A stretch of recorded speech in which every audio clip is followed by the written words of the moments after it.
शिवलिंग को स्थिर करके उसकी प्रशंसा पृथ्वी पर न फैला दे, तब तक उसे भी चैन न लेने दे। यहोवा ने अपने दाहिने हाथ की और अपनी बलवंत भुजा की शपथ खाई है। निश्चय मैं भविष्य में तेरा अन्न अब फिर तेरे शत्रुओं को खाने के लिए न दूंगा, और परदेशियों के पुत्र तेरा नया दाखमधु जिसके लिए तूने परिश्रम किया है नहीं पीने पाएंगे। केवल वे ही जिन्होंने उसे खत्ते में रखा हो उसमें से खाकर यहोवा की स्तुति करेंगे, और जिन्होंने दाखमधु भंडारों में रखा हो वे ही उसे मेरे पवित्र स्थान के आंगनों में पीने पाएंगे। जाओ, फाटकों में से निकल जाओ, प्रजा के लिए मार्ग सुधारो, राजमार्ग सुधार कर ऊंचा करो, उसमें के पत्थर दिन दिन कर फेंक दो, देश देश के लोगों के लिए झंडा खड़ा करो। देखो, यहोवा ने पृथ्वी के छोर तक इस आज्ञा का प्रचार किया है। सिय्योन की बेटी से कहो, देख तेरा उद्धारकर्ता आता है। देख, जो मजदूरी उसको देनी है वह उसके पास है, और उसका काम उसके सामने है, और लोग उनको पवित्र प्रजा और यहोवा के छुड़ाए हुए कहेंगे, और तेरा नाम ग्रहण की हुई अर्थात त्यागी हुई नारी पड़ेगा। जाति जाति पर प्रभु की विजय। 63 अध्याय। यह कौन है जो एदोम देश के बोस्रा नगर से बैजरी वस्त्र पहने हुए चला आता है, जो अति बलवान और भड़कीला पहरावा पहने हुए झूमता चला आता है? यह मैं ही हूँ, जो धर्म से बोलता और पूरा उद्धार करने की शक्ति रखता हूँ। तेरा पहरावा क्यों लाल है? क्या कारण है कि तेरे वस्त्र हौद में दाख रौंदने वाले के समान है? मैंने तो अकेले ही हौद में दाख रौंदी है, और देश के लोगों में से किसी ने मेरा साथ नहीं दिया। हाँ, मैंने अपने क्रोध में आकर उन्हें रौंदा और जल कर उन्हें लताड़ा। उनके लहू के छींटे मेरे वस्त्रों पर पड़े हैं। इससे मेरा सारा पहरावा धब्बेदार हो गया है, क्योंकि बदला लेने के दिन में मेरे मन में था, और मेरी छुड़ाई हुई प्रजा का वर्ष आ पहुंचा है। मैंने खोजा पर कोई सहायक न दिखाई पड़ा। मैंने इससे अचंभा भी किया कि कोई संभालने वाला नहीं था। तब मैंने अपने ही भुजबल से उद्धार किया, और मेरी जलजलाहट ही ने मुझे संभाला। हाँ, मैंने अपने क्रोध में आकर देश देश के लोगों को लताड़ा। अपनी जलजलाहट से मैंने उन्हें मतवाला कर दिया, और उनके लहू को भूमि पर बहा दिया। इज़राइल से की गई भलाई। जितना उपकार यहोवा ने हम लोगों का किया, अर्थात इज़राइल के घराने पर दया और अत्यंत करुणा करके उसने हमसे जितनी भलाई की, उस सब के अनुसार मैं यहोवा की करुणा मैं कामों का वर्णन और उसका गुणानुवाद करूँगा, क्योंकि उसने कहा, निस्संदेह ये मेरी प्रजा के लोग हैं, ऐसे लड़के हैं जो धोखा न देंगे, और वह उनका उद्धारकर्ता हो गया। उनके सारे संकट में उसने भी कष्ट उठाया, और उसके सम्मुख रहने वाले दूत ने उनका उद्धार किया। प्रेम और कोमलता से उसने आप ही उनको छुड़ाया। उसने उन्हें उठाया और प्राचीन काल से सदा उन्हें लिए फिरा। तो भी उन्होंने बलवा किया और उसके पवित्र आत्मा को खेदित किया। इस कारण वह पलटकर उनका शत्रु हो गया और स्वयं उनसे लड़ने लगा। तब उसके लोगों को उनके प्राचीन काल अर्थात मूसा के दिन स्मरण आए। वे कहने लगे कि जो अपने भेड़ों को उनके चरवाहे समेत समुद्र में से निकाल लाया, वह कहाँ है? जिसने उनके बीच अपना पवित्र आत्मा डाला, वह कहाँ है?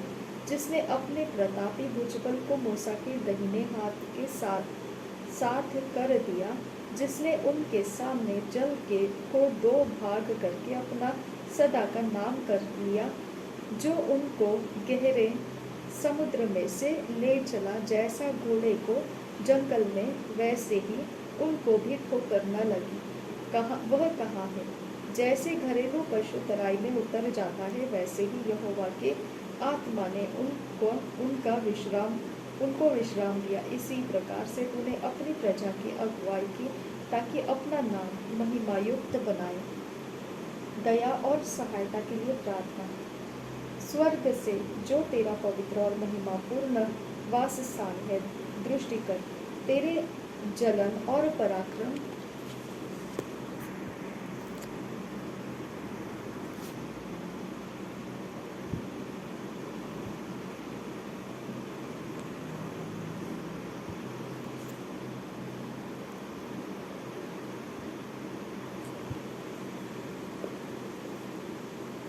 कहाँ रहे? तेरी दया और करुणा मुझ पर से हट गई है।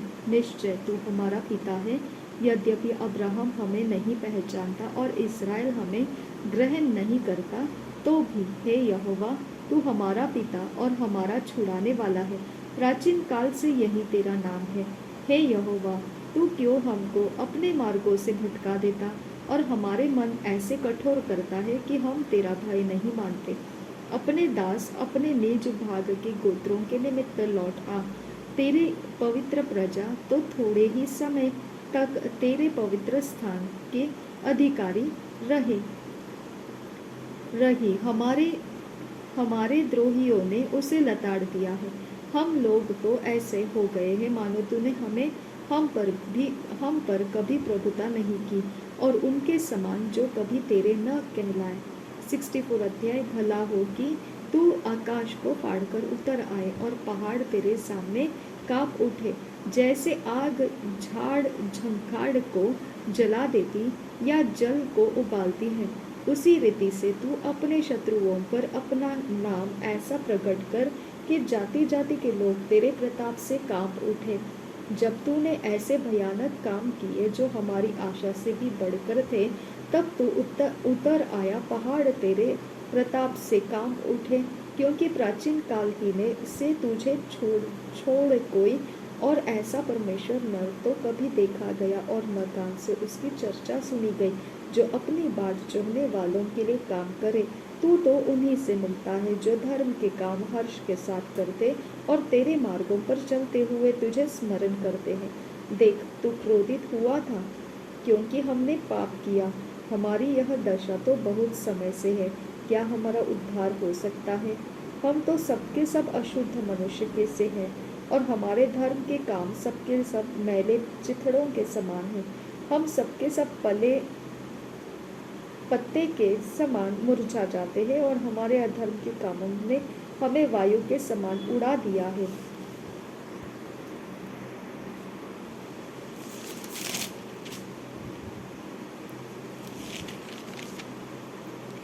कोई भी तुझसे प्रार्थना नहीं करता, न कोई तुझसे सहायता लेने के लिए चौकसी करता है कि तुझसे लिपटा रहे, क्योंकि हमारे अधर्म के कामों के कारण तूने हमसे अपना मुंह छिपा लिया है, और हमें हमारी बुराइयों के वश में छोड़ दिया है।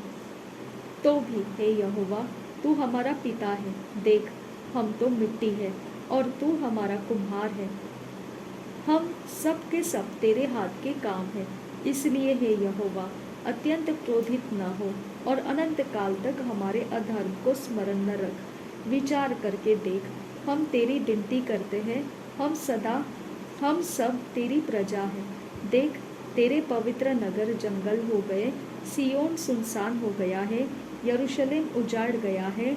हमारा पवित्र और शोभायमान मंदिर, जिसमें हमारे पूर्वज तेरी स्तुति करते थे, आग से जलाया गया, और हमारी मन भावनी वस्तुएं सब नष्ट हो गई है।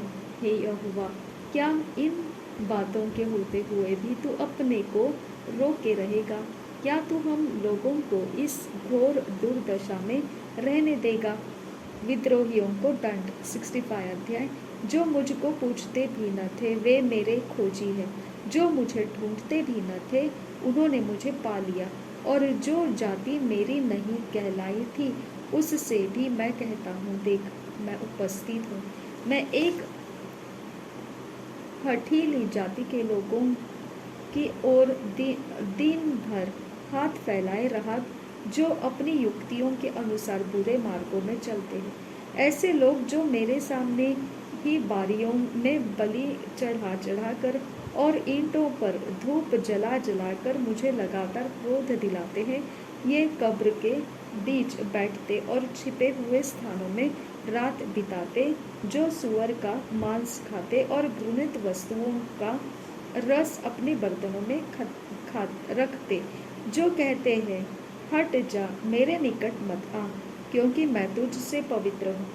ये मेरी नाक में धुएं व उस आग के समान है जो दिन भर जलती रहती है। देखो, यह बात मेरे सामने लिखी हुई है, मैं चुप न रहूँगा, मैं निश्चय बदला दूंगा, वरन तुम्हारे पुरखाओं के भी अधर्म के कामों का बदला तुम्हारी गोद में भर दूंगा, क्योंकि उन्होंने पहाड़ों पर धूप जलाया और पहाड़ियों पर मेरी निंदा की है। इसलिए मैं यहोवा कहता हूँ कि उनके पिछले कामों के बदले को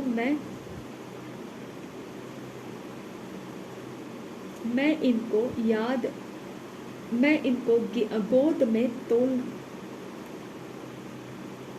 गोद में तोल कर दूंगा, मैं उनकी गोद में तोल कर दूंगा।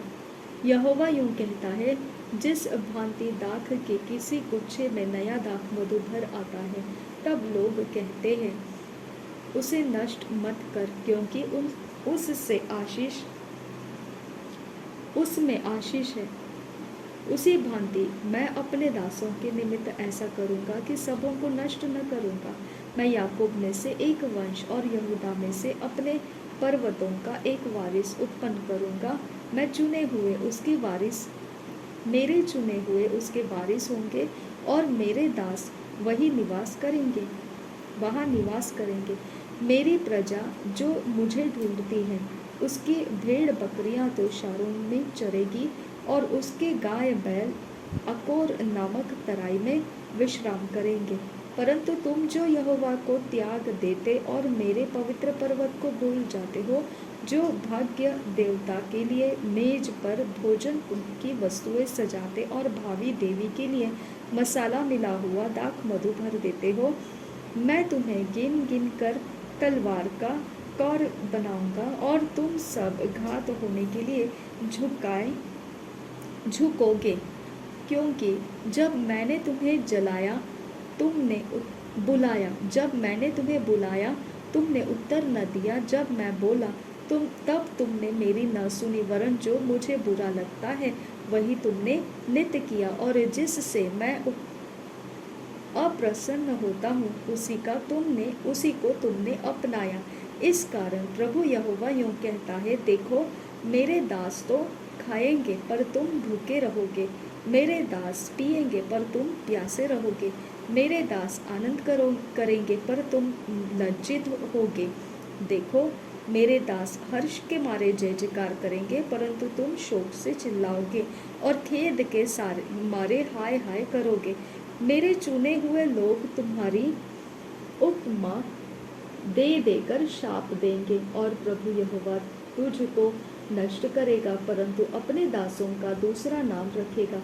तब सारे देश में जो कोई अपने को धन्य कहेगा, वह सच्चे परमेश्वर का नाम लेकर अपने को धन्य कहेगा, और जो कोई देश में शपथ खाए वह सच्चे परमेश्वर के नाम से शपथ खाएगा, क्योंकि पिछला कष्ट दूर हो गया और वह मेरी आंखों से छिप गया है।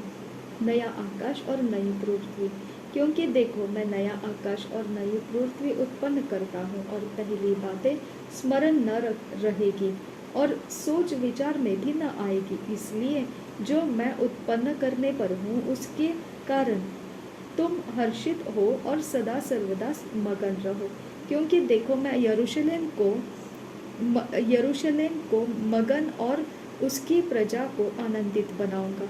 मैं आप यरूशलेम के कारण मगन और अपनी प्रजा के हेतु हर्षित होऊंगा। उसमें फिर रोने या चिल्लाने का शब्द न सुनाई पड़ेगा। उसमें फिर न तो थोड़े दिन का बच्चा और न ऐसा बूढ़ा जाता रहेगा जिसने अपनी आयु पूरी न की हो, क्योंकि जो लड़कपन से मरने वाला है वह 100 वर्ष का होकर मरेगा, परंतु पापी 100 वर्ष का होकर श्रापित ठहरेगा। वे घर बनाकर उनमें बसेंगे, वे दाख की बारियां लगाकर उनका फल खाएंगे। ऐसा नहीं होगा कि वे बनाएं और दूसरे बसे, या वे लगाएं और दूसरे खाएं, क्योंकि मेरी प्रजा की आयु वृक्षों की सी होगी और मेरे चुने हुए अपने कामों का पूरा लाभ उठाएंगे। उनका परिश्रम व्यर्थ न होगा, न उनके बालक घबराहट के लिए उत्पन्न होंगे, क्योंकि वे यहोवा के धन्य लोगों का वंश ठहरेंगे और उनके बाल बच्चे उनसे अलग न होंगे। उनके पुकारने से पहले ही मैं उनको उत्तर दूंगा और उनके मांगने ही मैं उनको सुन लूंगा। भेड़िए और मेमना एक संग चरा करेंगे और सिंह बैल के समान भूसा खाएगा और सर्प का आहार मिट्टी ही होगा। मेरे सारे पवित्र पर्वत पर न तो कोई किसी को दुख देगा और न कोई किसी की हानि करेगा। यहोवा का यही वचन है।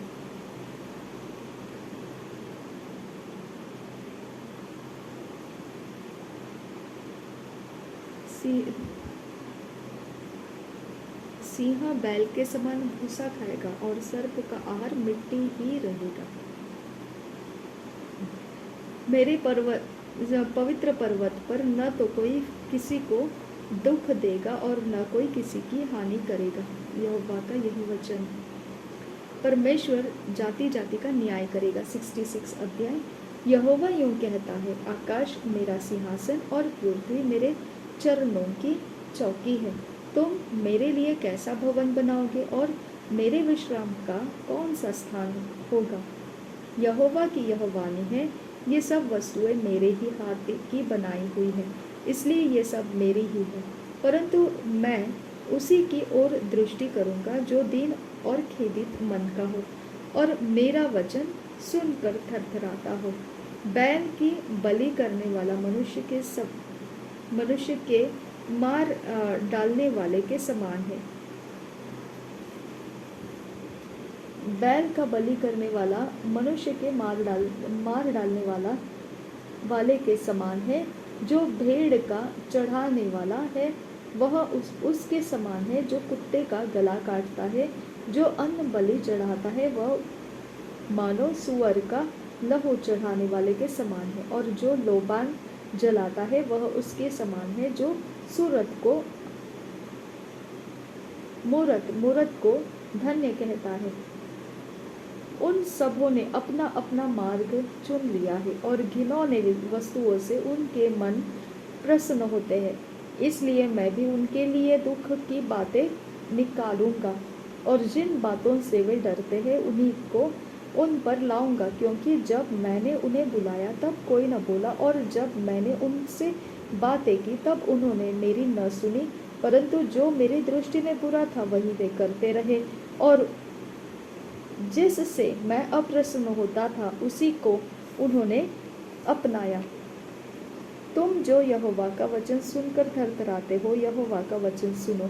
तुम्हारे भाई जो तुमसे बैर रखते और मेरे नाम के निमित्त तुमको अलग कर देते हैं, उन्होंने कहा है, यहोवा की महिमा बढ़े, जिससे हम तुम्हारा आनंद देखने पाए। परंतु उन्हीं को लज्जित होना पड़ेगा।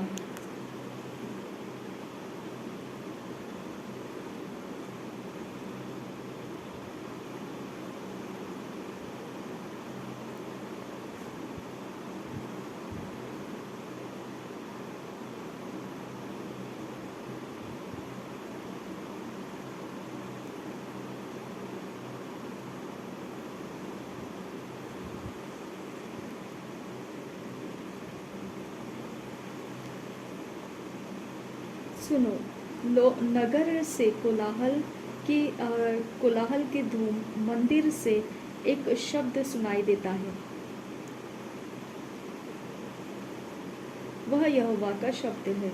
वह अपने शत्रुओं को उनकी करने का फल दे रहा है। उसको प्रसव पीड़ा उठने से पहले ही उसने जन्म दिया। उसको पीड़ाएं होने से पहले ही उससे बेटा जन्मा। ऐसी बात किसने कभी सुनी? किसने कभी ऐसी बातें देखी? क्या देश एक ही दिन में उत्पन्न हो सकता है? क्या एक जाति क्षण मात्र में ही उत्पन्न हो सकती है? क्योंकि सियोन को प्रसव पीड़ा उठी ही थी कि उससे संतान उत्पन्न हो गए। यहोवा कहता है, क्या मैं उसे जन्माने के समय तक पहुंचा कर न जन्माऊं? तेरा परमेश्वर कहता है, मैं जो गर्भ देता हूँ, क्या मैं कोख बंद करूँ? हे यरूशलेम से सब प्रेम रखने वाले, उसके साथ आनंद करो और उसके कारण मगन हो।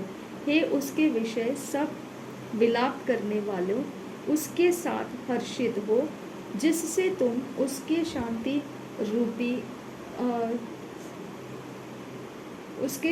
रूपी स्थान से दूध पी पीकर तृप्त हो और दूध पीकर उसकी महिमा की बहुतायत से अत्यंत सुखी हो। क्योंकि यहोवा यूं कहता है, देखो मैं उसकी ओर शांति को नदी के समान और जाति जाति के धन को नदी की बाढ़ के समान बहा दूंगा, और तुम उससे पियोगे। तुम उसकी गोद में उठाए जाओगे और उसके घुटनों पर कुदाए जाओगे। जिस प्रकार माता अपने पुत्र को शांति देती है, वैसे ही मैं भी तुम्हें शांति दूंगा। तुमको यरूशलेम ही में शांति मिलेगी। तुम यह देखोगे और प्रफुल्लित होंगे। तुम्हारी हड्डियां घास के समान हरी भरी होंगी, और यहोवा का हाथ उसके दासों के लिए प्रकट होगा, और उसके शत्रुओं के ऊपर उसका क्रोध भड़केगा। क्योंकि देखो, यहोवा आग के साथ आएगा और उसके रथ बवंडर के समान होंगे, जिससे वह अपने क्रोध को जलजलाहट के साथ और अपनी चितौनी को भस्म करने वाली आग की लपेट से प्रकट करे। क्योंकि यहोवा सब प्राणियों का न्याय आग से और अगली अपनी तलवार से करेगा, और यहोवा के मारे हुए बहुत होंगे। जो लोग अपने को इसलिए पवित्र और शुद्ध करते हैं कि बारियों में जाए और किसी के पीछे खड़े होकर सुअर या चूहे का मांस और अन्य घृणित वस्तुएं खाते हैं, वे एक ही संग नष्ट हो जाएंगे। यहोवा की यही वाणी है।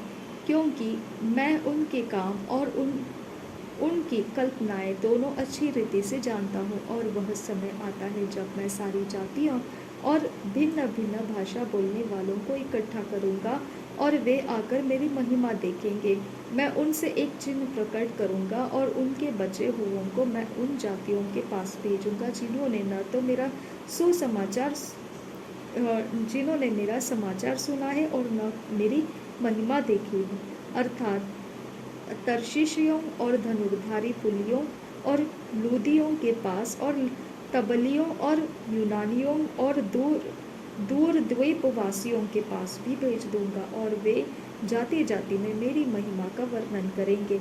जैसे इस्राएली लोग अन्न बलि को शुद्ध पात्र में रखकर यहोवा के भवन में ले आते हैं, वैसे ही वे तुम्हारे सब भाइयों को घोड़ों, रथों, पालकियों, खच्चरों और सांडनियों पर चढ़ाकर मेरे पवित्र पर्वत यरूशलेम पर यहोवा की भेंट के लिए ले आएंगे।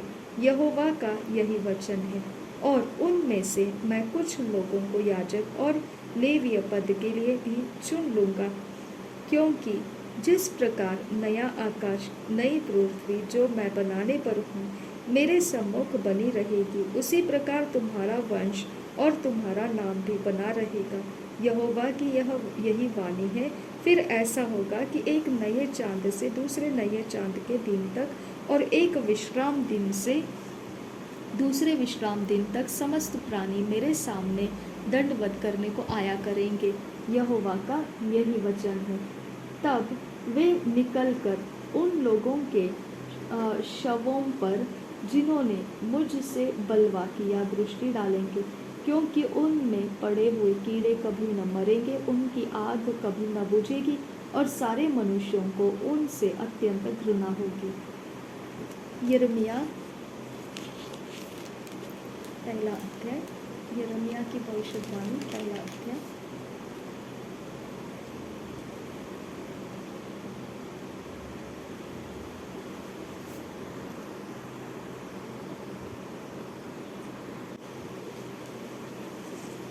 यिर्मयाह की भविष्यवाणी पहला अध्याय।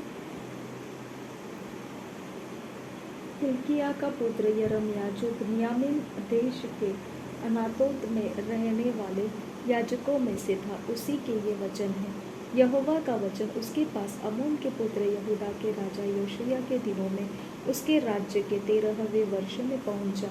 उसके बाद योशिय्याह के पुत्र यहूदा के राजा यहोयाकीन के दिनों में और योशिय्याह के पुत्र यहूदा के राजा सिदकिय्याह के राज्य में 11वें वर्ष के अंत तक भी प्रकट होता रहा, जब तक कि उसी वर्ष के 5वें महीने में यरूशलेम के निवासी बंधुआई में न चले गए। यिर्मयाह का बुलाया जाना। तब यहोवा का यह वचन मेरे पास पहुंचा, गर्भ में रचने से पहले ही मैंने तुझ पर चित्त लगाया और उत्पन्न होने से पहले ही मैंने तेरा अभिषेक किया। मैंने तुझे जातियों का भविष्यद्वक्ता ठहराया। तब मैंने कहा, हाय प्रभु यहोवा, देख मैं तो बोलना भी नहीं जानता, क्योंकि मैं लड़का ही हूँ। परंतु यहोवा ने मुझसे कहा, मत कह कि मैं लड़का हूँ, क्योंकि जिस किसी के पास मैं तुझे भेजूँ वहाँ तू जाएगा, और जो कुछ मैं तुझे आज्ञा दूँ वही तू कहेगा। तू उनके मुख को देखकर मत डर, क्योंकि तुझे छुड़ाने के लिए मैं तेरे साथ हूँ। यहोवा की यही वाणी है। तब यहोवा ने हाथ बढ़ाकर मेरे मुंह को छुआ, और यहोवा ने मुड़कर मुझसे कहा, देख मैंने अपने वचन तेरे मुंह में डाल दिए हैं। सुन, मैंने आज के दिन तुझे जातियों और राज्यों पर अधिकारी ठहराया है, उन्हें गिराने और ढा देने के लिए, नष्ट करने और काट डालने के लिए, या उन्हें बनाने और रोपने के लिए। 2 दर्शन। यहोवा का यह वचन मेरे पास पहुंचा, हे यिर्मयाह, तुझे क्या दिखाई पड़ता है? मैंने कहा, मुझे बादाम की एक टहनी दिखाई पड़ती है। तब यहोवा ने मुझसे कहा, तुझे ठीक दिखाई पड़ता है, क्योंकि मैं अपने वचन को पूरा करने के लिए जागृत हूँ। फिर यहोवा का वचन दूसरी बार मेरे पास पहुंचा, और उसने पूछा, तुझे क्या दिखाई पड़ता है?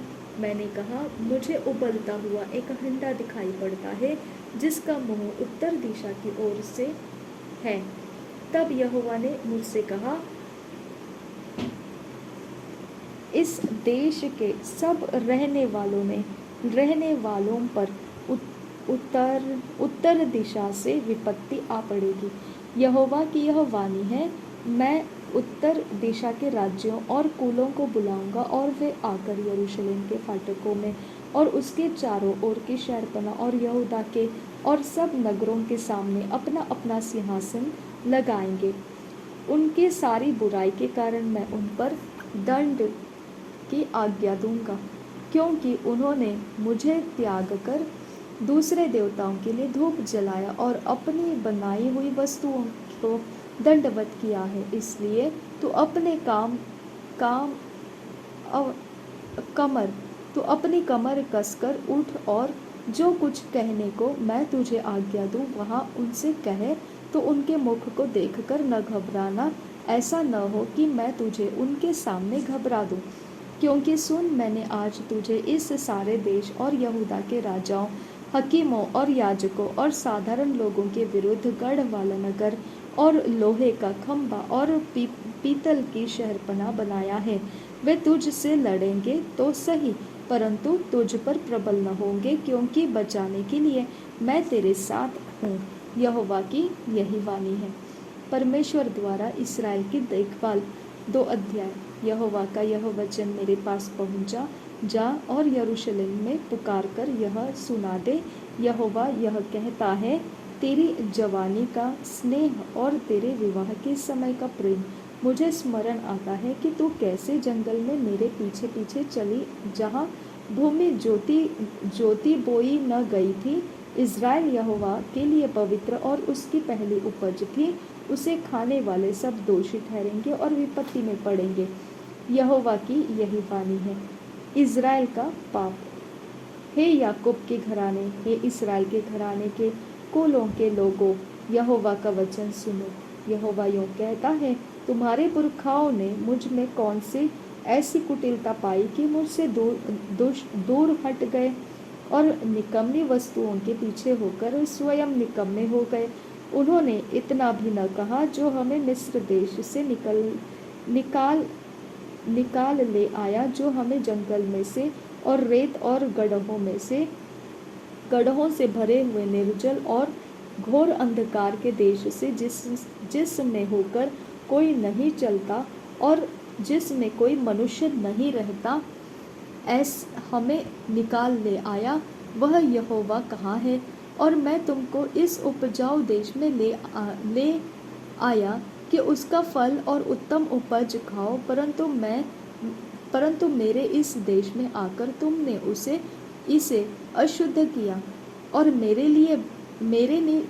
इस निज भाग को घृणित कर दिया है।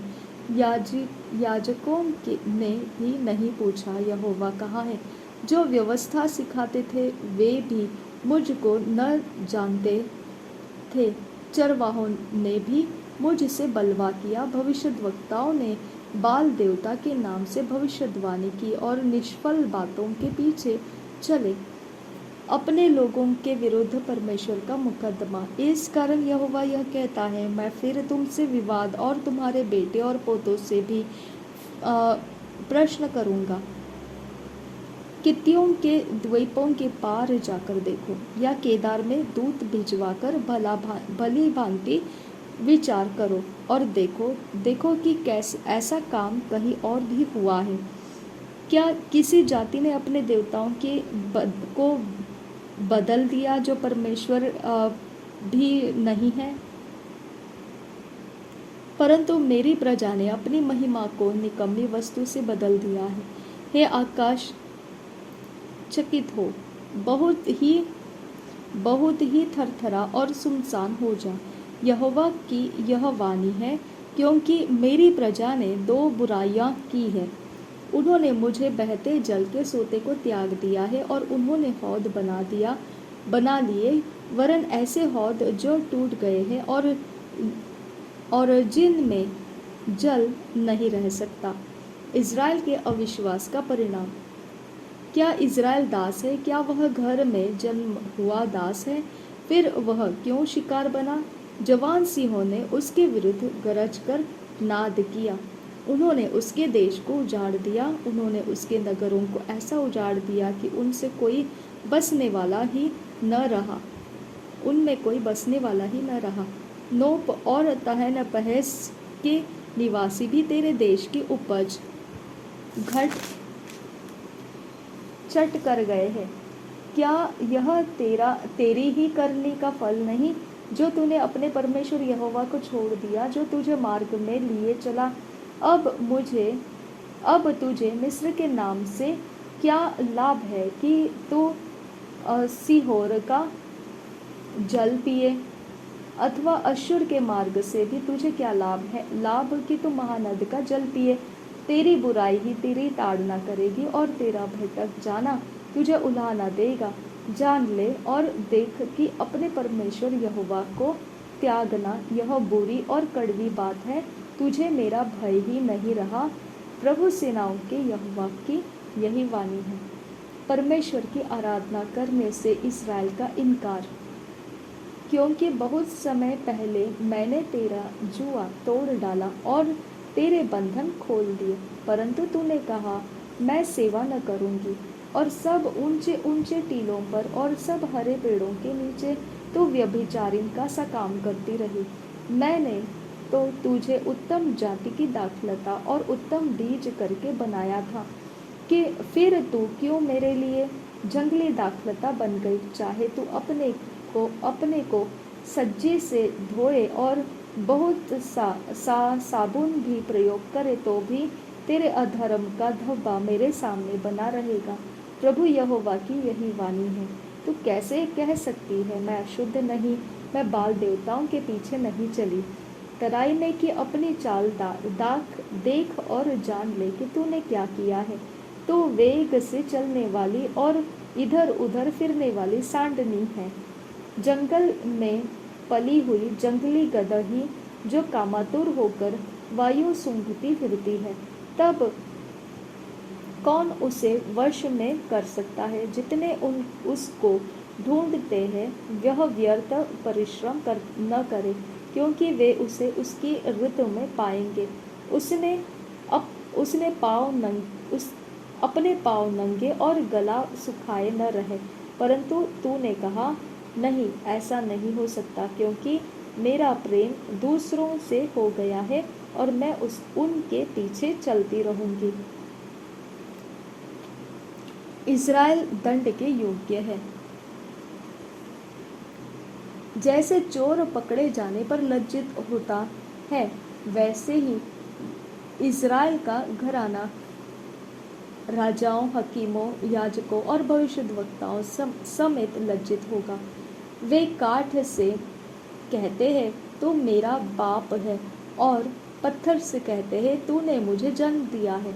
इस प्रकार उन्होंने मेरी ओर मुंह नहीं, पीठ ही फेरी है। परंतु विपत्ति के समय वे कहते हैं, उठकर हमें बचा। परंतु जो देवता तूने बना लिए हैं, वे कहाँ रहे? यदि वे तेरी विपत्ति के समय तुझे बचा सकते हैं तो अभी उठ, क्योंकि हे यहूदा, तेरे नगरों के बराबर तेरे देवता भी बहुत से हैं। तुम क्यों मुझसे वाद विवाद करते हो? तुम सबों ने मुझसे बलवा किया है। यहोवा की यही वाणी है, मैंने व्यर्थ ही तुम्हारे बेटों की ताड़ना की, उन्होंने कुछ भी नहीं माना। तुमने अपने भविष्यद्वक्ताओं को अपनी ही तलवार से ऐसा काट डाला है जैसा सिंह फाड़ता है। हे लोगों, यहोवा के वचन पर ध्यान दो। क्या मैं इस्राएल के लिए जंगल या घोर अंधकार का देश बना? तब मेरी प्रजा क्यों कहती है, हम तो आज़ाद हो गए हैं, इसलिए तेरे पास फिर न आएंगे? क्या कुमारी अपने श्रृंगार या दुल्हन अपनी सजावट भूल सकती है? तो भी मेरी प्रजा ने युगों से मुझे भुला दिया है।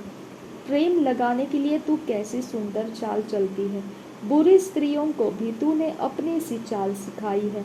तेरे घाघरे में निर्दोष और दरिद्र लोगों के लहू का चिन्ह पाया जाता है। तूने उन्हें सेंध लगाते नहीं पकड़ा, परंतु इन सब के होते हुए भी तू कहती है, मैं निर्दोष हूँ।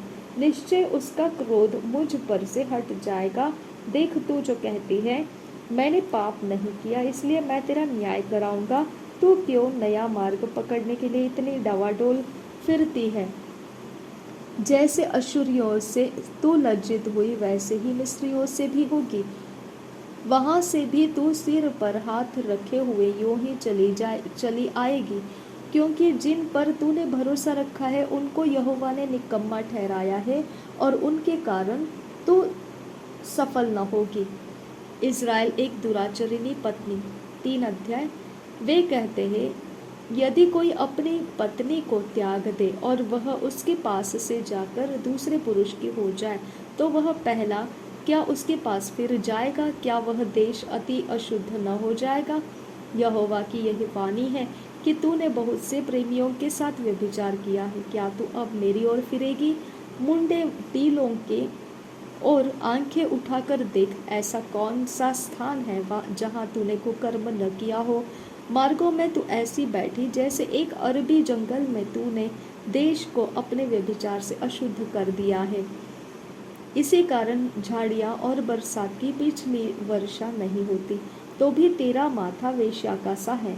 तू लज्जित होना ही नहीं जानती? क्या तू अब मुझे पुकार कर कहेगी, हे मेरे पिता, तू ही मेरी जवानी का साथी है? क्या वह मन में सदा क्रोध रखे रहेगा? क्या वह उसको सदा बनाए रहेगा? तूने ऐसा कहा तो है, परंतु तूने बुरे काम प्रबलता के साथ किए हैं। इज़राइल और यहूदा को पश्चाताप करना अनिवार्य।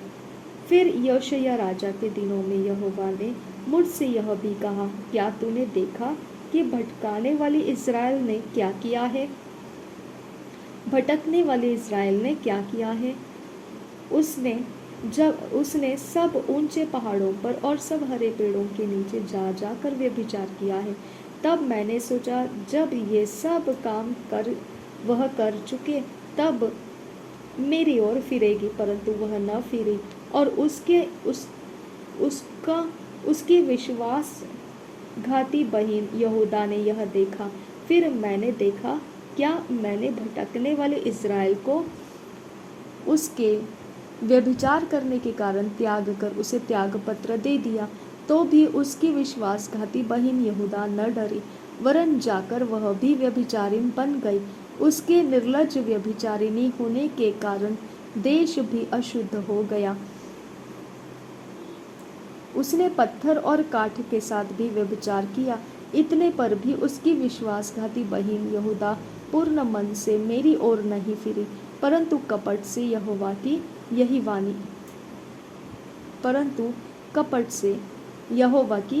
वाणी है। यहोवा ने मुझसे कहा, भटकने वाली इज़राइल विश्वासघाती यहूदा से कम दोषी निकली है। तो जाकर उत्तर दिशा में ये बातें प्रचार कर, यहोवा की यह वाणी है, हे भटकने वाली इज़राइल, लौट आ, मैं तुझ पर क्रोध की दृष्टि न करूँगा, क्योंकि यहोवा की यह वाणी है, मैं करुणामय हूँ, मैं सर्वदा क्रोध न रखे रहूँगा। केवल अपना यह अधर्म मान ले कि तू अपने परमेश्वर यहोवा से फिर गई और सब हरे पेड़ों के तले इधर उधर दूसरों के पास गई और मेरी बातों को नहीं माना। यहोवा की यह वाणी है, हे भटकने वाले लड़कों, लौट आओ, क्योंकि मैं तुम्हारा स्वामी हूँ। यहोवा की यह वाणी है, तुम्हारे प्रत्येक नगर पीछे एक और प्रत्येक कुल पीछे 2 को लेकर मैं सिय्योन में पहुंचा दूंगा।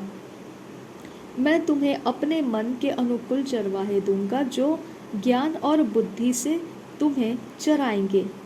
उन दिनों में जब तुम इस देश में बढ़ो और फूलो फलो, तब लोग फिर ऐसा न कहेंगे, यहोवा की वाचा का संदूक, यहोवा की यह भी वाणी है।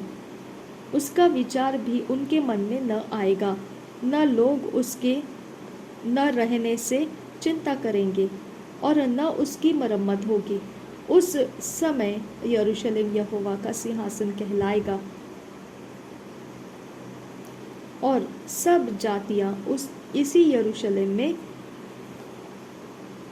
मेरे नाम के निमित्त इकट्ठी हुआ करेगी और वे फिर अपने बुरे मन के हट पर न चलेगी।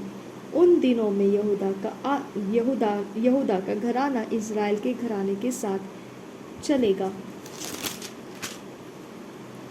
और वे दोनों मिलकर उत्तर के देश से इस देश में आएंगे, जिसे मैंने उनके पूर्वजों को निज भाग करके दिया था। इज़राइल द्वारा मूर्ति पूजा। मैंने सोचा था, मैं कैसे तुझे लड़कों में गिन कर यह मन भावना देश दूँ, जो सब जातियों के देशों का शिरोमणि है। मैंने सोचा कि तू मुझे पिता कहेगी और मुझसे फिर न भटकेगी। इसमें तो संदेह नहीं कि जैसे विश्वासघाती स्त्री अपने प्रिय से मन फेर लेती है, वैसे ही है इज़राइल के घराने, तू मुझसे फिर गया है। यहोवा की यही वाणी है। मुंडे टीलों पर से इस्राएलियों के रोने और गिड़गिड़ाने का शब्द सुनाई दे रहा है, क्योंकि वे टेढ़ी चाल चलते रहे और अपने परमेश्वर यहोवा को भूल गए हैं। हे भटकने वाले लड़कों, लौट आओ, मैं तुम्हारा भटकना सुधार दूंगा। देख, हम तेरे पास आए हैं, क्योंकि तू ही हमारा परमेश्वर यहोवा है। निश्चय पहाड़ी और पहाड़ियों पर का कोलाहल व्यर्थ ही है। इज़राइल का उद्धार निश्चय हमारे परमेश्वर यहोवा ही के द्वारा है, परंतु हमारी जवानी ही से उस बदनामी की वस्तु ने हमारे पुरखाओं की कमाई अर्थात उनकी भेड़ बकरी और गाय बैल और उनके बेटे बेटियों को निगल लिया है।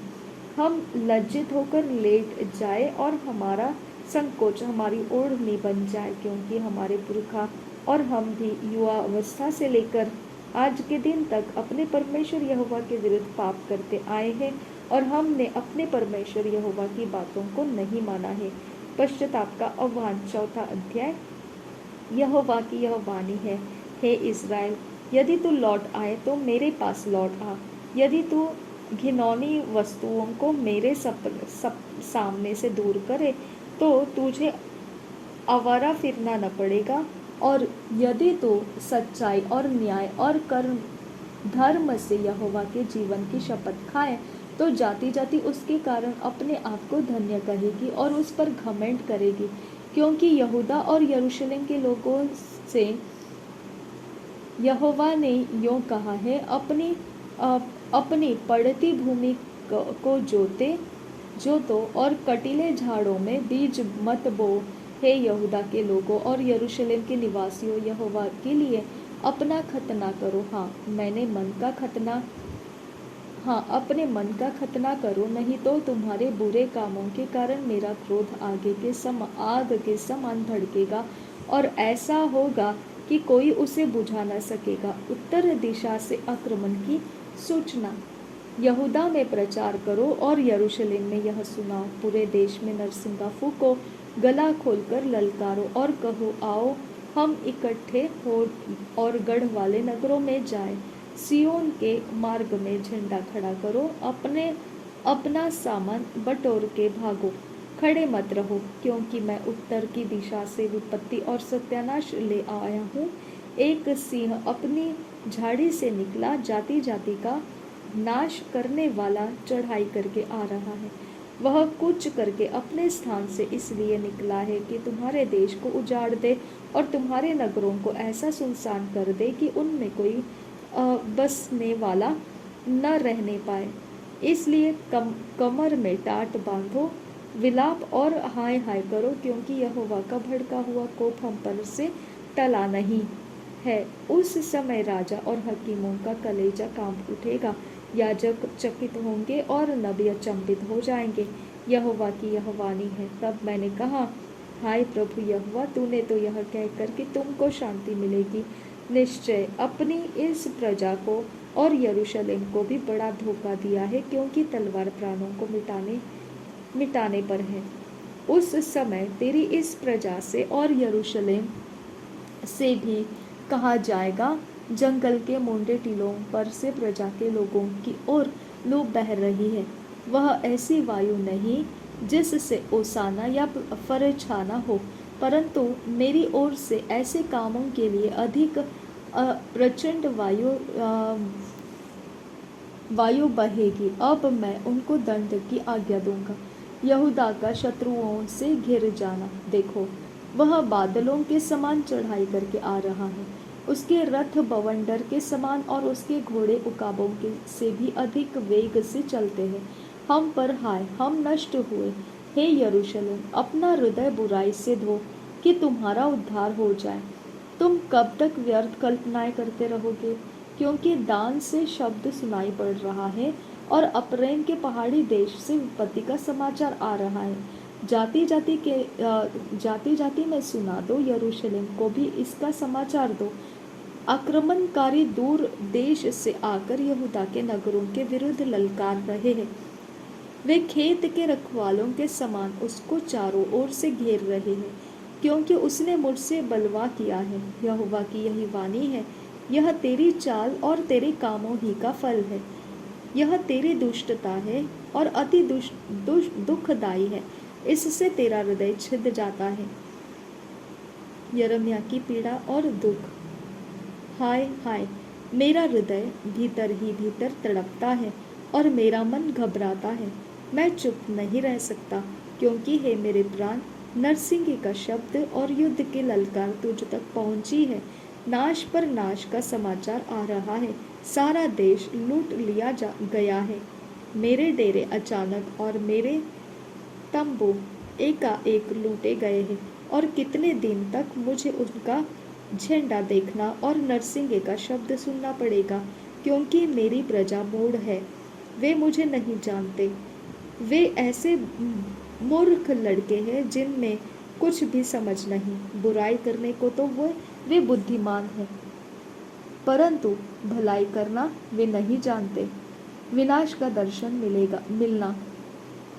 मैंने पृथ्वी पर देखा, वह सुनी और सुनसान पड़ी थी और आकाश को और उसमें कोई ज्योति नहीं थी। मैंने पहाड़ों को देखा, वे हिल रहे थे और सब पहाड़ियों को कि वे डोल रही थी। फिर मैंने क्या देखा कि कोई मनुष्य भी न था और सब पक्षी भी उड़ गए थे। फिर मैं क्या देखता हूँ कि यहोवा के प्रताप और उस भड़के हुए प्रकोप के कारण उपजाऊ देश, जंगल और उसके सारे नगर खंडहर हो गए थे। क्योंकि यहोवा ने यह बताया, सारा देश उजाड़ हो जाएगा, तो भी मैं उसका अंत न कर डालूंगा। इस कारण पृथ्वी विलाप करेगी और आकाश शोक का काला वस्त्र पहनेगा, क्योंकि मैंने ऐसा ही करने की ठान लिया और कहा भी है। मैं इससे नहीं पछताऊंगा और न अपने प्राण को छोड़ूंगा। नगर के सारे लोग सवारों और धनुर्धारियों का कोलाहल सुनकर भागे जाते हैं। वे झाड़ियों में घुसते और चट्टानों पर चढ़ आते हैं। सब नगर निर्जन हो गए और उनमें कोई बाकी न रहा। और तू जब उजड़ेगी तब क्या करेगी? चाहे तू लाल रंग के वस्त्र पहने और सोने के आभूषण धारण करे और अपनी आंखों में अंजन लगाए, परंतु व्यर्थ ही तो अपना श्रृंगार करेगी, क्योंकि तेरे मित्र तुझे निकम्मे जानते हैं, वे तेरे प्राणों के खोजी हैं। क्योंकि मैंने जच्चा का शब्द पहलोठा जनती हुई स्त्री की सी चिल्लाहट सुनी है। यह सियोन की बेटी का शब्द है, जो हाफती और हाथ फैलाए हुए यूँ कहती है, हाय मुझ पर, मैं हत्यारों के हाथ पड़कर मूर्छित हो चली हूँ। नीति वचन पढ़ेंगे। आज का डेट है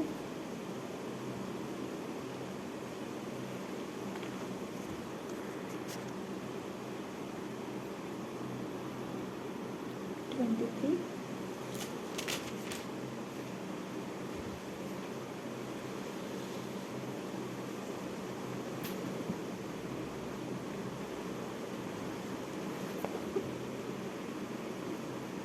जब तू किसी हकीम के संग भोजन करने को बैठे, तब इस बात को मन लगाकर सोचना कि मेरे सामने कौन है, और यदि तू अधिक खाने वाला हो तो थोड़ा खाकर भूखा उठ जाना।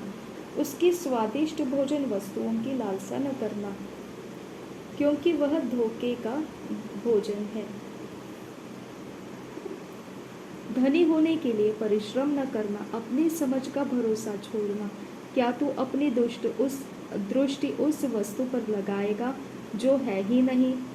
वह उकाब पक्षी के समान पंख लगाकर निस्संदेह आकाश की ओर उड़ जाता है।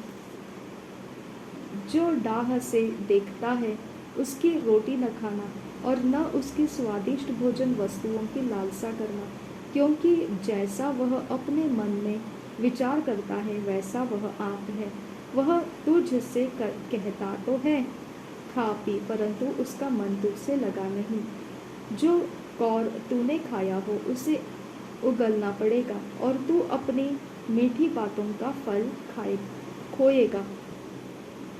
मूर्ख के सामने न बोलना, नहीं तो वह तेरे बुद्धि के वचनों को तुच्छ जानेगा। पुरानी सीमाओं को न बढ़ाना और न अनाथों के खेत में घुसना, क्योंकि उनका छुड़ाने वाला सामर्थी है। उनका मुकदमा तेरे संग वही लड़ेगा। अपना हृदय शिक्षा की ओर और अपने कान ज्ञान की बातों की ओर लगाना।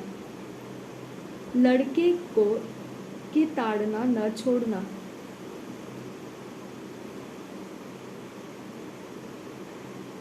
क्योंकि यदि तू उसको छड़ी से मारे तो वह न मरेगा, तो उसको छड़ी से मारकर उसका प्राण अधोलोक से बचाएगा। हे मेरे पुत्र, यदि तू बुद्धिमान हो तो मेरा ही मन आनंदित होगा, और जब तू सीधी बातें बोले तब मेरा मन प्रसन्न होगा। तू पापियों के विषय मन में डाह न करना, दिन भर यहोवा का भय मानते रहना, क्योंकि अंत में फल होगा और तेरी आशा न टूटेगी। हे मेरे पुत्र, तुम सुनकर बुद्धिमान हो और अपना मन सुमार्ग में सीधा चला।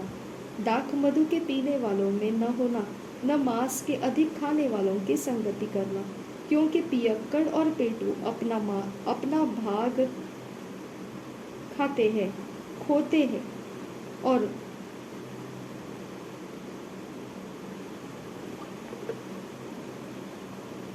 और पिनक वाले को चिथड़े पहनने पड़ते हैं।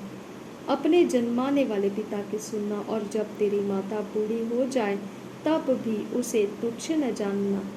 सच्चाई को मोल लेना, बेचना नहीं, और बुद्धि और शिक्षा और समझ को भी मोल लेना। धर्मी का पिता बहुत मगन होता है, और बुद्धिमान का जन्माने वाला उसके कारण आनंदित होता है। तेरे कारण तेरे माता पिता आनंदित और तेरी जननी मगन हो। हे मेरे पुत्र, अपना मन मेरी ओर लगा, और तेरी दृष्टि मेरे चाल चलन पर लगी रहे। वेश्या गहरा गड्ढा ठहरती है, और पराई स्त्री सकरे कुएं के समान है। वह डाकू के समान घात लगाती है, और बहुत से मनुष्यों को विश्वासघाती कर देती है। कौन कहता है हाय, कौन कहता है हाय हाय, कौन झगड़े रगड़े में फंसता है, कौन बकबक करता, किसके अकारण घाव होते हैं, किसकी आंख लाल हो जाती है। उनकी जो दाख मधु देर तक पीते हैं, और जो मसाला मिला हुआ दाख मधु ढूंढने को जाते हैं। जब दाख मधु लाल दिखाई देता है और कटोरे में उसका सुंदर रंग होता है, और जब वह धार के साथ उंडेला जाता है, तब उसको न देखना, क्योंकि अंत में वह सर्प के समान डसता है, और करैत के समान काटता है। तू विचित्र वस्तुएं देखेगा और उल्टी सीधी बातें बकता रहेगा। तू समुद्र के बीच लेटने वाले व मस्तूल के सिरे पर सोने वाले के समान रहेगा। तू कहेगा कि मैंने मार तो खाई परंतु दुखित न हुआ, मैं पिट तो गया परंतु मुझे कुछ सुधि न थी। मैं होश में कब आऊं, मैं तो फिर मदिरा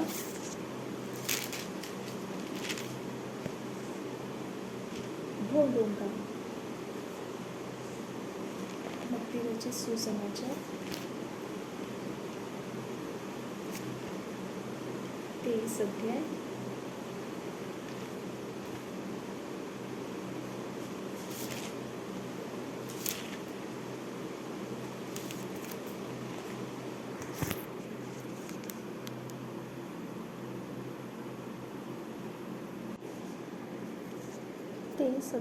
भक्ति रचित सुसमाचार 23 अध्याय। शास्त्रियों और फरीसियों से सावधान। तब यीशु ने भीड़ से और अपने चेलों से कहा, शास्त्री और फरीसी मूसा की गद्दी पर बैठे हैं, इसलिए वे तुमसे जो कुछ कहे वह करना और मानना, परंतु उनके से काम मत करना, क्योंकि वे कहते तो हैं पर करते नहीं। वे एक ऐसे भारी बोझ को जिनको उठाना कठिन है बांधकर उन्हें मनुष्यों के कंधों पर रखते हैं, परंतु स्वयं उसे अपनी उंगली से भी सरकाना नहीं चाहते। वे अपने सब काम लोगों को दिखाने के लिए करते हैं। वे अपने ताबीजों को चौड़ा करते और अपने वस्त्रों की कौरे बढ़ाते हैं। भोज में मुख्य मुख्य स्थान और सभा में मुख्य मुख्य आसन, बाजारों में नमस्कार और मनुष्यों में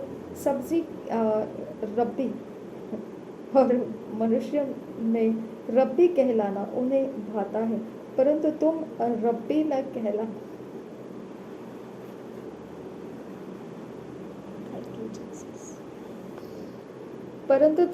न कहलाना, क्योंकि तुम्हारा एक ही गुरु है और तुम सब भाई हो। पृथ्वी पर किसी को अपना पिता न कहना, क्योंकि तुम्हारा एक ही पिता है जो स्वर्ग में है, और स्वामी भी न कहलाना, क्योंकि तुम्हारा एक ही स्वामी है, अर्थात मसीहा, जो तुम में बड़ा हो, और वह तुम्हारा सेवक बने। जो कोई अपने आप को बड़ा बनाएगा वह छोटा किया जाएगा, और जो कोई अपने आप को छोटा बनाएगा वह बड़ा किया जाएगा। शास्त्रियों और फरीसियों के पाखंड की भर्त्सना।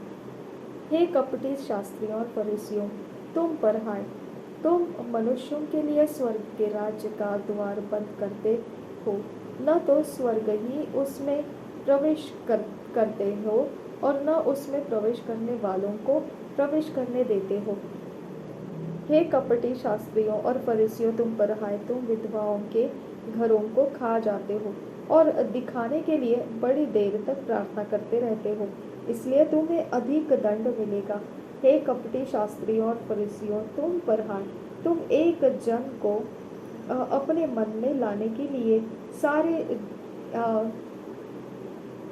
सारे जल और थल में फिरते हो, और जब वह मत में आ जाता है तो उसे अपने में दूना नारकीय बना देते हो। हे अंधे अगुवो, तुम पर हाय, जो कहते हो कि यदि कोई मंदिर की शपथ खाए तो कुछ नहीं, परंतु यदि कोई मंदिर के सोने की सौगंध खाए तो उससे बंध जाएगा।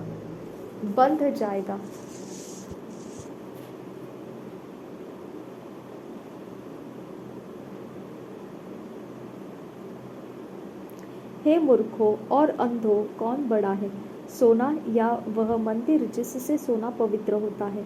फिर कहते हो कि यदि कोई वेदी की शपथ खाए तो कुछ नहीं, परंतु जो भेंट उस पर है, यदि कोई उसकी शपथ खाए तो बंध जाएगा। हे अंधों, कौन बड़ा है, भेंट या वेदी जिससे भेंट पवित्र होती है? इसलिए जो वेदी की शपथ खाता है वह उसकी और जो कुछ उस पर है उसकी भी शपथ खाता है। जो मंदिर की शपथ खाता है वह उसकी और उसमें रहने वाले की भी शपथ खाता है। जो स्वर्ग की शपथ खाता है वह परमेश्वर के सिंहासन की और उस पर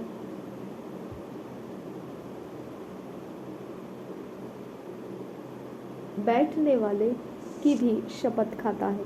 हे कपटी शास्त्रियों और फरीसियों, तुम पर हाय, तुम पुदीने और सौंफ और जीरे का 10वां अंश तो देते हो, परंतु तुमने व्यवस्था की गंभीर बातों को अर्थात न्याय और दया और विश्वास को छोड़ दिया है। चाहिए था कि इन्हें भी करते रहते और उन्हें भी न छोड़ते। हे अंधे अगुवो, तुम मच्छर को तो छान डालते हो परंतु ऊंट को निगल जाते हो। हे कपटी शास्त्रियों और फरीसियों, हे कपटी शास्त्री और फरीसियों, तुम पर हाय, तुम कटोरे और थाली को ऊपर से तो मांजते हो, परंतु वे भीतर अंधेर और असंयम से भरे हुए हैं। हे अंधे फरीसी, पहले कटोरे और थाली को भीतर से मांज कि वे बाहर से भी स्वच्छ हो। हे कपटी शास्त्री और फरीसियों, तुम पर हाय, तुम चुना फिरी हुई कब्रों के समान हो, जो ऊपर से तो सुंदर दिखाई देती है परंतु भीतर मुर्दों की हड्डियों और सब प्रकार की मलिनता से भरी है। इसी रीति से तुम भी अब ऊपर से मनुष्यों को धर्मी दिखाई देते हो, परंतु भीतर कपट और अधर्म से भरे हुए हो। शास्त्रियों और फरीसियों के पर दंड की भविष्यवाणी है। कपटी शास्त्री और फरीसियों, तुम पर हाय, तुम भविष्यद्वक्ताओं की कब्र संवारते और धर्मियों की कब्र बनाते हो और कहते हो, यदि हम अपने बाप दादों के दिनों में होते तो भविष्यद्वक्ताओं की हत्या में उनके साक्षी न होते। इससे तो तुम अपने पर आप ही गवाही देते हो कि तुम भविष्यद्वक्ताओं के हत्यारों की संतान हो। अतः तुम अपने बाप दादों के पाप का घड़ा पूरी तरह भर दो। हे सांपों, हे करेतों के बच्चों, तुम नरक के दंड से कैसे बचोगे?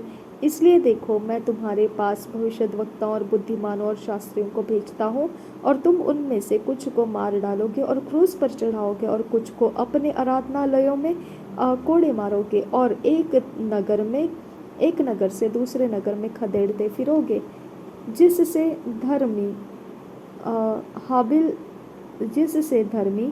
हाबिल से लेकर बिरक्या के पुत्र जकरिया तक, जिसे तुमने मंदिर और वेदी के बीच में मार डाला था, जितने धर्मियों का लहू पृथ्वी पर बहाया गया है, वह सब तुम्हारे सिर पर पड़ेगा। मैं तुमसे सब सच कहता हूँ, ये सब बातें इस समय के लोगों पर आ पड़ेगी।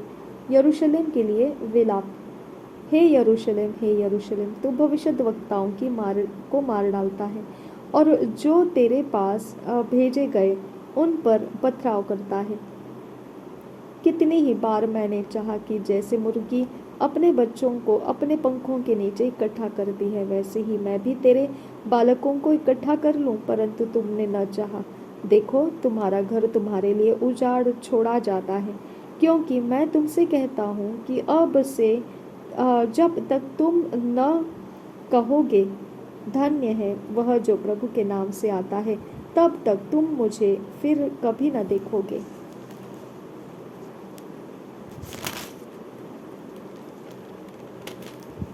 प्रेरितों के काम 23 अध्याय।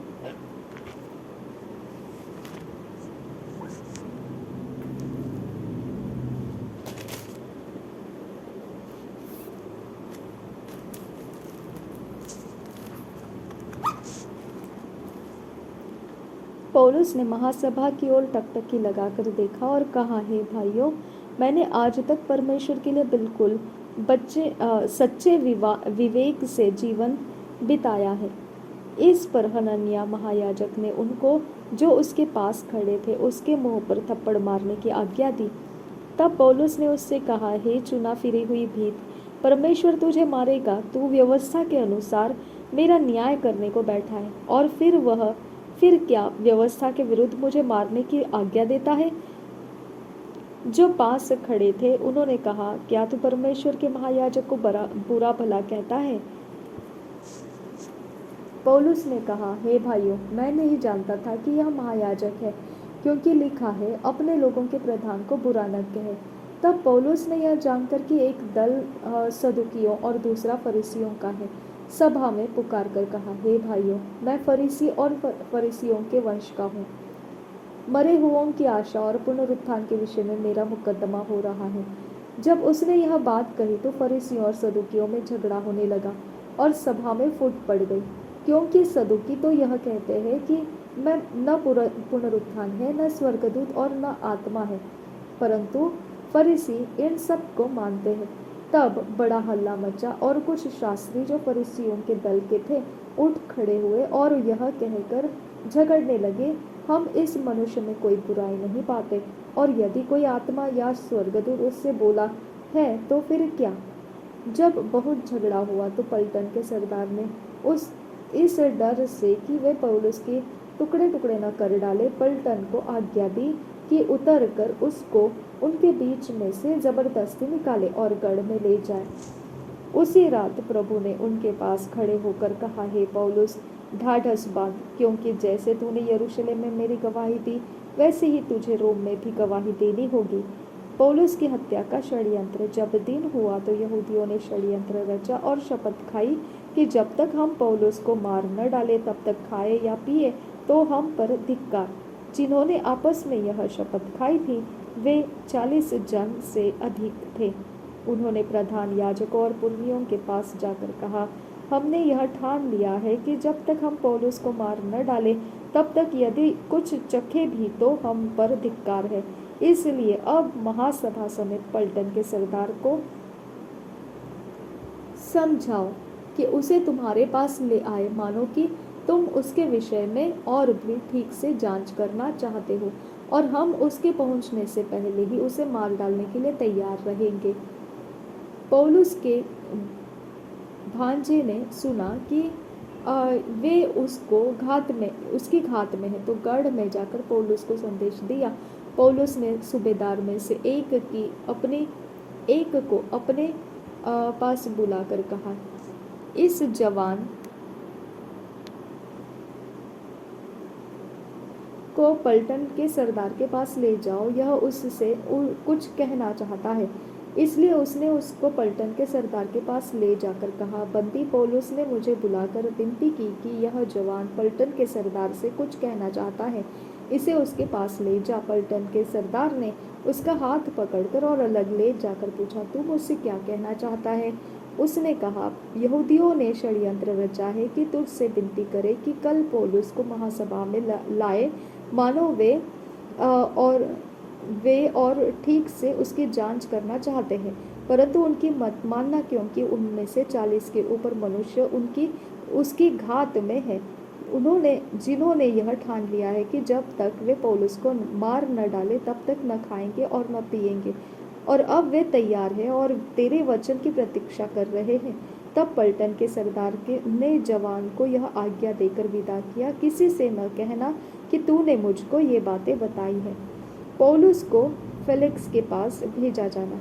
तब उसने 2 सूबेदारों को बुलाकर कहा, 200 सैनिक 70 और 200 भालैत पहर रात बीते कैसरिया को जाने के लिए तैयार कर रखो, और पौलुस की सवारी के लिए थोड़े तैयार रखो कि उसे फेलिक्स हाकिम के पास कुशल से पहुंचा दे। उसने इस प्रकार की चिट्ठी भी लिखी।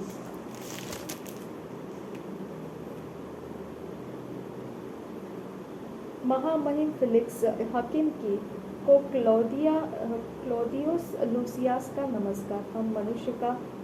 इस मनुष्य को यहूदियों ने पकड़कर मार डालना चाहा, परंतु जब मैंने जाना कि रोमी है तो पलटन लेकर छुड़ा लिया। मैं जानना चाहता था कि वे उस पर किस कारण दोष लगाते हैं, इसलिए उसे उनकी महासभा में ले गया। तब मैंने जान लिया कि वे अपनी व्यवस्था के विवादों के विषय में उस पर दोष लगाते हैं, परंतु मार डाले जाने या बांधे जाने के योग्य उसमें कोई दोष नहीं। जब मुझे बताया गया कि वे इस मनुष्य की घात में लगे हैं, तो मैंने तुरंत उसको तेरे पास भेज दिया और मुद्दइयों को भी आज्ञा दी कि तेरे सामने उस पर नालिश करें। अतः जैसे सैनिकों को आज्ञा दी गई थी, वैसे ही वे पौलुस को लेकर रातों रात अंतिपत्रिस में आए। दूसरे दिन वे सवारों को उनके साथ जाने के लिए छोड़कर आपगढ़ को लौटे। उन्होंने कैसरिया पहुंचकर हाकिम को चिट्ठी दी और पौलुस को भी उसके सामने खड़ा किया। उसने चिट्ठी पढ़कर पूछा, यह किस प्रांत का है? और जब जान लिया कि किलिकिया का है, तो उससे कहा, जब तेरे मुद्दई भी आएंगे तो मैं तेरा मुकदमा करूंगा। और उसने उसे हेरोदेस के किले में पहरे में रखने की आज्ञा दी।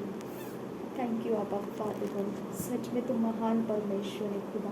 तेरे जैसा कोई परमेश्वर नहीं है खुदा। जिस प्रकार से तू हमसे प्यार करता है खुदा परमेश्वर, ये एक अद्भुत अनुभव है तेरा खुदा, कि तू हमसे प्यार करता है परमेश्वर। तू हमारी चिंता करता है खुदा मेरे परमेश्वर। तू इतना परमेश्वर हमारे बारे में सोचता है खुदा परमेश्वर, कि तू हमें खोना नहीं चाहता है। हमारे हृदय को तेरे वचन से तू भर कर पिता तेरे लिए परमेश्वर तैयार रखना चाहता है। कैसा महान परमेश्वर है तू खुदा। तू हमको तुझसे अलग होने नहीं देता है खुदा। तेरा धन्यवाद करती हूँ। तेरा आत्मा हमारे अंदर से तेरी अगुवाई देकर, तेरी बातों को समझाकर हमें आगे बढ़ाता है। तेरा वचन हमारे लिए रोशनी का काम करता है। हमारे सारे फैसलों के बीच में तेरे वचन हमारे आड़े आ जाते हैं, हमारे मार्ग को सरल करते हैं। जहाँ पर हमको नहीं मुड़ना चाहिए, हमें वो वचन रोक देते हैं, और जहाँ पर हमको आगे बढ़ना चाहिए, हमें वो वचन सहायता करते हैं। पिता, तेरा वचन हमारी आंखों के लिए एक बहुत ही सुंदर सा दृश्य है खुदा।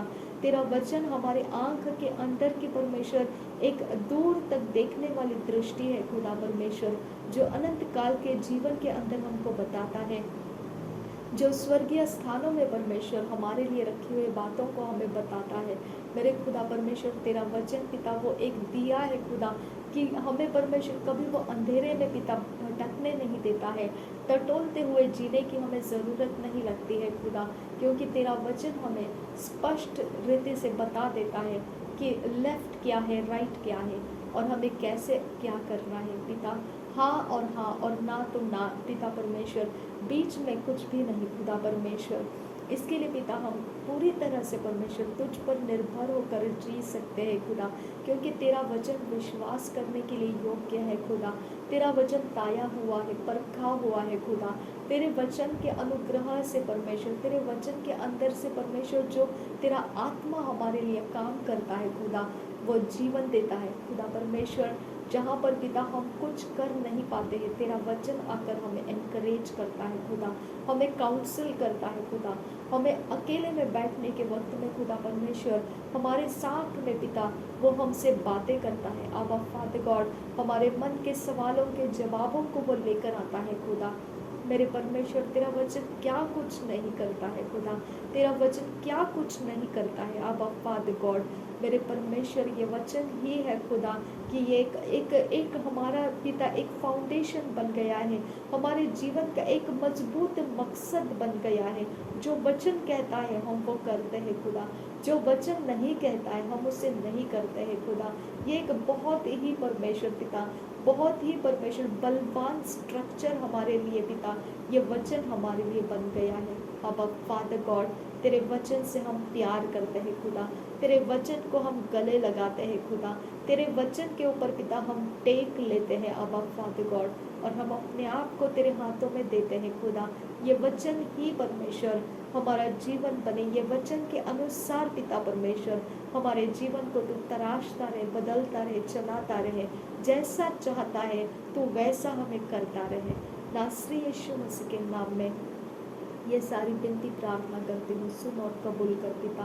अब फादर गॉड, ये वचन हमारे हृदय के अंदर का पाप का जमीन तोड़ने दे खुदा, हमारे हृदय के अंदर जो अनाज्ञाकारिता करके खुदा तुझसे परमेश्वर अलग रहकर हमने जो भी तेरे विरोध किया हुआ बात है, जिसका जड़ पाप बन जाता है, और वो पाप का जड़ पिता हमारे अंदर से परमेश्वर का प्रेम सुखा देता है खुदा, जो पिता उसको अलग करने के पीछे लगता है खुदा, वो परमेश्वर जगह जमीन जो कठोर बन जाता है पिता। ऐसा कोई भी एरिया ऑफ लाइफ जो तेरे से रिबेल करता है खुदा, तेरे सामने ढिठाई करता है पिता, वो जमीन को मैं तेरे हाथों में देती हूँ। ये वचन उस जमीन के ऊपर काम करने दे खुदा मेरे परमेश्वर, ये वचन उस जमीन को तोड़ने दे खुदा परमेश्वर, और हमारा रास्ता आज़ाद कर पिता। हम तुझसे विनती करते हैं, जो भी एरिया ऑफ लाइफ खुदा हमने तुझे समर्पित नहीं किया है मेरे परमेश्वर, तेरा वचन हमें समर्पण देने के लिए सिखाए खुदा, हमें नम्र बनाए कि हम तुझे समर्पित हो सके खुदा परमेश्वर। अब फादर गॉड, तेरा वचन परमेश्वर पिता हमें हर एक दुष्ट और पिता क्रोधित करने वाले हर एक पिता परमेश्वर फ्लैश वर्क से पिता हमें आज़ाद रखे। तेरा वचन पिता परमेश्वर हमारे सारे फ्लैश पैशंस को, डिज़ायर्स को पिता तेरे वचनों के पैरों के नीचे डाल दे खुदा परमेश्वर। अब फादर गॉड, हम तेरे आत्मा से परमेश्वर तेरे वचन को समझते हुए आगे बढ़ने के लिए हमारी सहायता कर पिता परमेश्वर। थैंक यू फादर गॉड, तेरा वचन पानी की तरह हमको धोता है खुदा, हमारे हृदय के अंदर का हर एक बैर भावना, हर एक कपट योजना, हर एक परमेश्वर दुचित्ता मन मेरे पिता परमेश्वर, हर एक अपमान, निंदा, भेदभाव और हर प्रकार का परमेश्वर जो भी तू नहीं चाहता है, ऐसे दूषित पिता एलिमेंट्स जो हमने अपने हृदय के अंदर संभाल कर रखा है, मेमोरी में रखा है खुदा परमेश्वर, उसको हम भुलाना नहीं चाहते हैं, उसको पिता हम अपने अंदर बनाए रखना चाहते हैं। अब फादर गॉड, वो सारे एरिया ऑफ लाइफ हमें मलिन कर देते, अशुद्ध कर देते हैं, दूषित कर देते हैं, और हमारे जुबान के द्वारा परमेश्वर वो लोगों के बीच में आ जाते हैं। अब फादर गॉड, हम तुझसे विनती करते हैं, तेरा वचन हमें पानी से धोता है खुदा, आज ये धुल गया मन है खुदा, तेरा वचन हमें इतना मजबूत कर पिता, इस हृदय के अंदर की हर रखवाली तेरे वचन से हो खुदा, हर एक रखवाली तेरे वचन से हो खुदा मेरे परमेश्वर। तेरे वचन ही के कारण पिता हमारे इस हृदय के साथ साथ हमारे प्राण की रखवाली होती है, हमारे आत्मा की रखवाली होती है। तेरे पानी से, वचन के पानी से, वचन के जल से हमें धोकर साफ करने के लिए तुझे धन्यवाद करती हूँ। थैंक यू आबा फादर गॉड, तेरे ही वचनों को सुनकर स्वर्गदूत हमारी सहायता के लिए आते हैं। तेरे वचन खाली लौटते नहीं हैं, वो पूरी तरह से पूरे होकर फल लेकर आते हैं और फिर वो परमेश्वर तेरे पास लौटते हैं। मेरे पिता, तेरे वचन को ही सुनकर स्वर्गदूत तत्पर रहते हैं हमारी बात को पूरा करने के लिए। हालेलुया। तेरे वचन के लिए धन्यवाद, तेरे स्वर्गदूतों के लिए धन्यवाद, हमारी सहायता के लिए तेरी सेना यहाँ मौजूद है। तेरी धन्यवाद करती हूँ खुदा परमेश्वर। Thank you father God. हमारे आगे पीछे ऊपर नीचे अंदर बाहर सारी जगहों में तेरा सेना हमारे साथ है, इसीलिए धन्यवाद करती हूँ। नासरी यीशु के नाम में हमारे हृदय के अंदर के हर एक मलिनता मिटाने के लिए और पाप का जमीन तोड़ने के लिए तेरा धन्यवाद करती हूँ। और कभी भी पिता हमें पाप और अशुद्धता के हृदय में चलने मत दे खुदा। हमारे लिए परमेश्वर तेरे स्वर्ग का सेना और तेरा वचन हमेशा पवित्र आत्मा के द्वारा हमें पिता अलग रास्ता देते रहे। हमें एक अलग रास्ता दे, सिधाई और खराई का रास्ता दे। जब भी पाप हम पर प्रबल होना चाहेगा, जब भी अशुद्धता या कोई भी पिता परमेश्वर ढीठपन जो तुझे नहीं चाहिए, तेरा विरोध करने वाला, बलवा करने वाला एरिया ऑफ लाइफ, जब पिता हमारे लाइफ के अंदर उठना चाहेगा, ऊंचा होना चाहेगा, उसी समय मेरे परमेश्वर तेरे स्वर्ग का सेना हमारी सहायता करे, हमें असिस्ट करे और हमें एक अच्छा रास्ता दे जिसके अंदर से हम अपने हृदय की रखवाली कर सकें। हमारी सहायता कर पवित्र आत्मा। नासरी यीशु मसीह के नाम में सारी व्यक्ति प्रार्थना करते हैं, सुन और कबूल कर पिता। आमीन, आमीन, आमीन। Thank you father God. धन्यवाद हो यीशु, धन्यवाद हो यीशु, तेरी महिमा हो अब फादर गॉड। नासरी यीशु मसीह के नाम में हमारे धन्यवाद का बलिदान स्वीकार करके यीशु के नाम में मांगती हूँ पिता, सुन और कबूल कर।